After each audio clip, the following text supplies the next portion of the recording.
ঠাকুরগাঁয়ে দেখার মতো বেশ কিছু বড় বড় দিঘি রয়েছে, খেলার মাঠ রয়েছে, রিসোর্ট রয়েছে। এখানে আমিনা খালার হোটেল, যেখানে খেয়ে দিয়ে শান্তি অনুভব করতে পারবেন, সেখানে আমরা যাচ্ছি। তারপরে এখানে দিঘিতে আপনারা বিনোদন করতে পারবেন, মসজিদে নামাজ পড়তে পারবেন।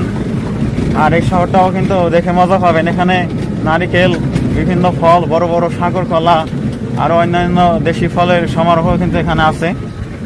আর এখানকার যে ভর্তা, একটা ভালো খাবার, মানে পঞ্চগড় ঠাকুরগাঁয়ের ভর্তা, অনেক আইটেমের ভর্তা এখানে খাওয়ানো হয়। আমার কিন্তু পঞ্চগড়ে গতকাল 3 আইটেমের ভর্তা খেয়ে এসেছি, 5 আইটেম দিতে পারে নাই। এটা হলো কোথায় খাইলাম ভাই? বাংলা হোটেল।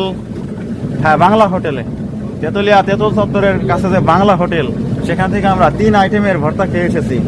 তারপরে এখানকার যে পঞ্চগড়ের বিখ্যাত সিঙ্গারা, একটু মিষ্টি লাগে, তারপরে ভালো, আমরা এখনো চেখে দেখতে পারিনি, হয়তো সম্ভব হবে না।